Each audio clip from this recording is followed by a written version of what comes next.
welcome back to our YouTube channel Go for Agriculture. So today we will start with another topic of microbiology, that is virus, viroids and prions. So let's move to the introduction part. So virus are the small infectious agents. Virus जो होते हैं वो बहुत ही small infectious agents होते हैं जो replicate करते हैं खुद को किसी भी लिविंग सेल और लिविंग ऑर्गेनिजम्स के अंदर. और basically we can not see the virus with the naked eyes. हमें एक माइक्रोस्कोप की ज़रूरत पड़ेगी वायरस को देखने के लिए. हम उसको नॉर्मल आई से नहीं देख सकते हैं. So virus particles are known as virions consist of 2 or 3 parts. The genetic material made from either DNA or RNA. DNA may be single stranded or double stranded. RNA may be single stranded or double stranded. Right, and they have long molecule that carry genetic information and the protein coat जो उसको protect करने में help करती है. ठीक है, तो these are the 3 parts of the virus.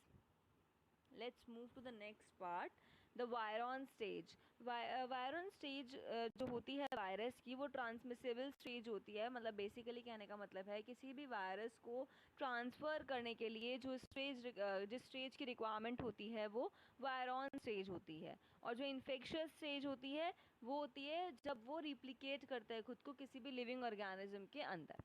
तो वायरॉन का है, virion is a piece of nucleic acid wrapped with a protein coat. हमने कहा था कि जो वायरस होता है उसके 2 या 3 पार्ट्स होते हैं. तो यहाँ पे वो चीज़ शो होती है कि वायरॉन जो होता है उसके 2 पार्ट्स होते हैं, the nucleic acid and the protein coat. और न्यूक्लिक एसिड हमारे पास क्या हो सकता है, डीएनए हो सकता है या फिर आरएनए हो सकता है. दोनों तो नहीं होंगे ऑब्वियसली. कोई एक ही सिंगल न्यूक्लिक एसिड होगा, या तो वो डीएनए होगा या फिर वो आरएनए होगा. और जो वायरन का काम क्या होता है, मतलब वायरन क्यों इम्पॉर्टेंट है, क्योंकि वो खुद के एक अडीर करके मतलब बेसिकली एक कॉलोनी बना के उसके बाद वो किसी और होस्ट में एंटर करता है.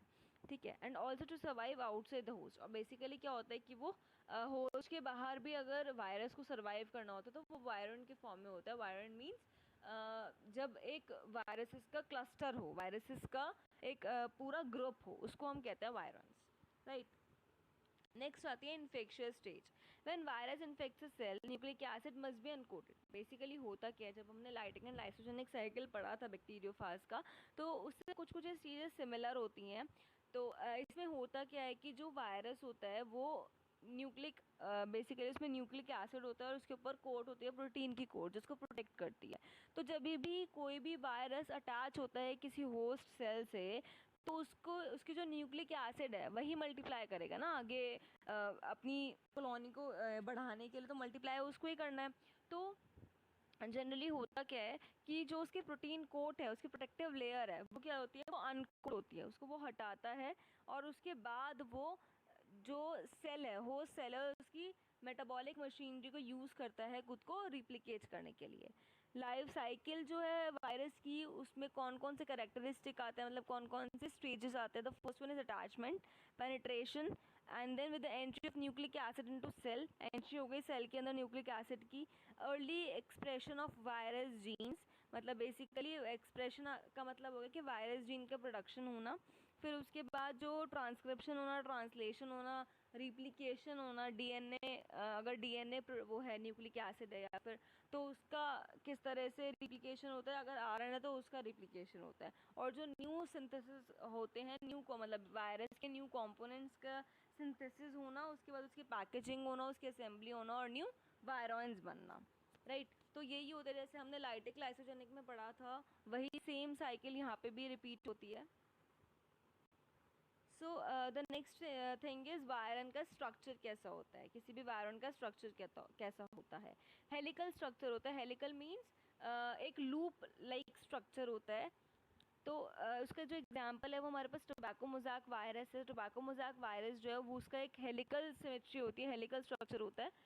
हेलिकल स्ट्रक्चर जो होता है वो काफ़ी स्मूथ स्ट्रक्चर होता है. तो वो क्या करता है, इजीली अटैच हो जाता है किसी भी होस्ट सेल से. इसीलिए जो हेलिक्स एक स्ट्रक्चर है वो इम्पॉर्टेंट होता है. Helical array of identical protein subunits surrounds an RNA molecule. Right, so the next thing is endo and exo DNAs and RNAs. अब एंडो एक्सो डीएनएज और आरएनएज क्या होते हैं. ठीक है, सबसे पहले हम इसका मतलब समझेंगे कि एजेस क्या होते हैं। ASES जो हमने लगाया है डीएनए के साथ में या फिर आरएनए के साथ में, उसका मतलब क्या होता है। ठीक है, जब भी किसी डीएनए और आरएनए को हमें का क्लीवेज करना हो, उसका ब्रेक डाउन करना हो, ठीक है, उसको हम जब भी किसी चीज़ का ब्रेक डाउन करना होता है वहाँ पे हम एसिस लगाते हैं, जैसे न्यूक्लियसेस। ठीक है, तो यहाँ पे एंडो और एक्सो का मतलब हो गया कि डीएनए को बाहर से और अंदर से, एंडो एक्सो का मतलब समझ में आता है कि बाहर से और अंदर से उसको किस किस तरह से वो क्लीवेज करते हैं, उसको मतलब उसको क्लीव करते हैं। ठीक है, सेम आरएनए का प्रोसीजर है। All bacteria seems to have nucleases. Nucleases का मतलब ये होगा कि जब हम क्लीवेज करते हैं डीएनए और आरएनए का, दैट अटैक डीएनए कॉल्ड डीएनएसिस। जो भी न्यूक्लियसेस डीएनए पे अटैक करते हैं, डीएनए को तोड़ने के लिए अटैक करते हैं, वो डीएनएसिस होते हैं। और जो भी आरएनए को तोड़ने के लिए अटैक करते हैं वो आरएनएसिस कहलाते हैं। ठीक है, अब exo enzymes that attack free 5 prime और 3 प्राइम एंड्स ऑफ डीएनए। अब देखो ये 5 के ऊपर जो डैश लगा है, मैंने एक प्राइम वर्ड यूज़ करा, तो 5 के ऊपर जो डैश लगा है उसको हम प्राइम बोलते हैं। ठीक है, तो ये जो भी डीएनए और आरएनए होता है उसके एंड्स होते हैं और ये हमेशा ऑल्टरनेट रहते हैं। 5 के साथ कभी भी 5 नहीं रहेगा, 3 के साथ कभी भी 3 नहीं रहेगा। राइट, डबल स्ट्रैंडेड डीएनए होता है तो 2 स्ट्रैंड्स होंगे उसके। 2 स्ट्रैंड्स का मतलब हो गया कि एक 5 प्राइम स्ट्रैंड होगा और एक 3 प्राइम स्ट्रैंड होगा। Same for RNA molecules. Now the bacteria are protected since DNA. Basically होता क्या, बैक्टीरिया अब now RNAs are present and in fact destroy mRNA. RNAs जब present होता है, मतलब RNAs जब वहाँ पे होता है, न्यूक्लियस जब होता है RNA का, तो वो क्या करते हैं, मैसेंजर RNA को भी डिस्ट्रॉय कर देते हैं eventually. okay. So the next topic is the importance of restriction enzyme. Restriction enzyme जो होते हैं वो basically responsible होते हैं किसी भी evolution और genetic change के लिए, like evolutionary change के लिए वो important होते हैं, revolutionary change के लिए, क्योंकि वो क्या करते हैं, किसी भी डीएनए और आरएनए को कट करके, अगर डीएनए आरएनए कट होगा तो उसका जेनेटिक मटेरियल में चेंज आएगा। जेनेटिक मटेरियल में चेंज आने का मतलब कि वो आगे रिवोल्यूशन में चेंज लाएगा। ठीक है, तो रेस्ट्रिक्शन एंजाइम्स जो होते हैं वो यहाँ पे इसलिए इंपॉर्टेंट होते हैं। नेक्स्ट हमारा आता है टाइप ऑफ इन्फेक्शन। इन्फेक्शन के काफ़ी बेसिकली 4 तरह के इन्फेक्शंस होते हैं। The first one is lighting infection. Lighting infection क्या होता है, जिसमें जो होस्ट सेल है वो कम्प्लीटली डिस्ट्रॉय होता है, और उसके बारे में हमने एक सेपरेटली लेक्चर भी पढ़ा है। राइट, परसिस्टेंट इन्फेक्शन हमारा होता है जिसमें host cell continues to shed, मतलब बेसिकली क्या होता है, जो वायरस होता है वो होस्ट सेल के अंदर काफ़ी लंबे टाइम तक रह रहा होता है। ठीक है, परसिस्टेंट इन्फेक्शन को हम एक तरह से लाइसोजेनिक इन्फेक्शन भी बोल सकते हैं। ठीक है, अब नेक्स्ट हमारा आता है transformation. Infection by certain virus causes cells to change. मतलब ट्रांसफॉर्मेशन का मतलब होता है कि ऐसा इन्फेक्शन ऐसा वायरस जिसकी वजह से जो मेन हमारी सेल है उसी का ही ट्रांसफॉर्मेशन हो जाए, वही सेल चेंज हो जाए। जैसे उसका एग्जांपल है कैंसेरियस सेल्स। ठीक है, नॉर्मल सेल्स किस में कन्वर्ट होती हैं, वायरस की वजह से कैंसेरियस सेल्स में। एंड उसको हम कौन सा जीन जो है उसके लिए रिस्पॉन्सिबल है, वो है oncogenes. Right, tumour producing genes जो होते हैं वो रिस्पॉन्सिबल होते हैं। नेक्स्ट हमारा आता है लेटेंट इन्फेक्शन। लेटेंट इन्फेक्शन कौन सा होता है, वो वायरस जीन्स जो ज़्यादा टाइम तक खुद को एक्सप्रेस नहीं कर पाते, वो होते हैं हमारे latent infection genes. Right, the next topic is human immunodeficiency virus and AIDS. ठीक है, जो HIV वायरस होता है उसी से ही एड्स डिजीज़ होती है। एड्स की फुल फॉर्म क्या होती है, एक्वायर्ड इम्यूनोडेफिशिएंसी सिंड्रोम। सो एड्स जो होता है वो फर्स्टली रिकॉग्नाइज हुआ था इन 1981 में, एंड सबसे ज़्यादा केसेस उसके US में आए थे, देन अफ्रीका में, देन मतलब बेसिकली वर्ल्ड वाइड उसके अप्रॉक्स 12 मिलियन केसेस उस टाइम पे आए थे। तो एक्वायर्ड इम्यूनोडेफिशिएंसी सिंड्रोम एक्चुअली होता क्या है और किसकी वजह से होता है, ये हमने समझा। HIV की वजह से होता है, ह्यूमन इम्यूनोडेफिशिएंसी वायरस की वजह से एड्स होती है, एक्वायर्ड इम्यूनोडेफिशिएंसी सिंड्रोम होता है।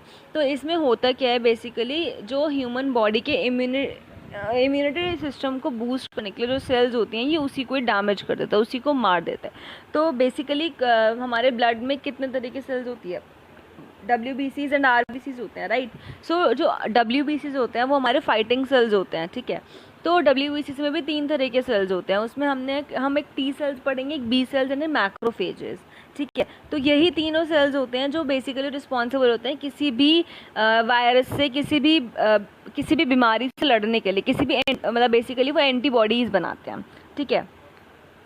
तो यहाँ पे होता क्या है, जो हमारे बी सेल्स होते हैं वो एंटीबॉडीज़ बनाते हैं, और टी सेल्स जो होते हैं, टी सेल्स भी 2 तरह के होते हैं, एक हेल्पर टी सेल्स होते हैं, एक किलर टी सेल्स होते हैं, ठीक है, और एक मैक्रोफेजेस होते हैं। तो होता क्या है कि जो एंटीबॉडीज़ वाले सेल्स होते हैं वो किसी भी बाहर के इन्फेक्शन को अंदर आने के बाद उससे फाइट करते हैं, एंटीबॉडीज़ बनाते हैं उसके अगेंस्ट और उससे लड़ते हैं, ठीक है।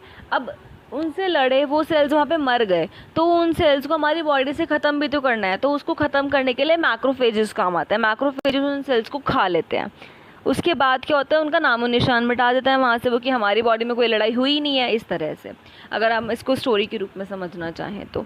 और अब काम क्या होता है टी सेल्स का। टी सेल्स में 2 तरह के सेल्स हैं, हेल्पर टी सेल्स और किलर टी सेल्स, ठीक है। तो हेल्पर टी सेल क्या करता है, जो मेन काम है हेल्पर टी सेल का वो ये होता है कि अब हमारी बॉडी में कोई इन्फेक्शन आया तो बी सेल्स को कैसे पता चला या कि वो एंटीबॉडीज़ प्रोड्यूस करना अब शुरू करें, हमारी बॉडी में कोई इन्फेक्शन आया, तो यहाँ पे उसकी हेल्प कौन करता है, हेल्पर टी सेल उसकी हेल्प करता है, ठीक है। हेल्पर टी सेल उसको बताता है कि हमारी बॉडी में कोई इन्फेक्शन आया है, फिर वो एंटीबॉडीज़ बनाते हैं, उसके अगेंस्ट फाइट करता है, फाइट करने के बाद जब वो मर जाते हैं सेल्स तो मैक्रोफेजेस उनको खा लेते हैं, राइट। अब जो हमारा वायरस है, HIV वायरस है, वो अटैक किस पे करता है, जाके सीधा अटैक करता है वो हेल्पर टी सेल पे, क्योंकि अगर हेल्पर टी सेल ही नहीं होगा तो एंटीबॉडीज़ बनाने के लिए सिग्नल कौन देगा, कोई है ही नहीं सिग्नल देने के लिए, इसीलिए वो हेल्पर टी सेल्स पर अटैक करता है। तो इसका अटैक का प्रोसीजर क्या होता है, हेल्पर टी सेल्स के ऊपर एक कोटिंग होती है CD4 की, इसका ये आपको नाम याद रखना पड़ेगा, CD4 कोटिंग, ठीक है। तो क्या होता है कि जो हमारे वायरस होते हैं वो उस कोटिंग से आके अटैच हो जाते हैं और धीरे धीरे सेल के अंदर चले जाते हैं। सेल के अंदर जाने के बाद वो अपने सिंगल स्ट्रैंडेड DNA को डबल स्ट्रैंडेड DNA में कन्वर्ट करते हैं, और फिर डबल स्ट्रैंडेड DNA में कन्वर्ट करके होस्ट सेल के DNA से से इन्फ्यूज़ कर लेते हैं। इन्फ्यूज़न के बाद क्या होता है, वो वहाँ पे अपने आप को मल्टीप्लाई करते हैं और धीरे धीरे सारे हेल्पर टी सेल्स में वो खुद को ट्रांसफ़र करते रहते हैं और टी सेल्स को की एक्टिविटी को रिड्यूस करते रहते हैं। फिर उससे होता क्या है कि वो जितने भी हेल्पर टी सेल्स होते हैं उनको ख़त्म कर देते हैं, डिस्ट्रॉय कर देते हैं कम्प्लीटली। तो this is the complete procedure of human immunodeficiency virus and the AIDS disease, right. This is all for today's lecture, thanks for watching. अगर आपको मेरी वीडियो अच्छी लगी हो तो प्लीज़ मेरे चैनल को लाइक करें, शेयर करें, सब्सक्राइब करें एंड कमेंट करें। You can follow us on Instagram also. आपको इस वीडियो की PPT आपको नीचे डिस्क्रिप्शन बॉक्स में मिल जाएगी, और अगर आपको कोई क्वेरी हो तो you can join us on Telegram also, and for PPT you can join us on Telegram. Thanks for watching.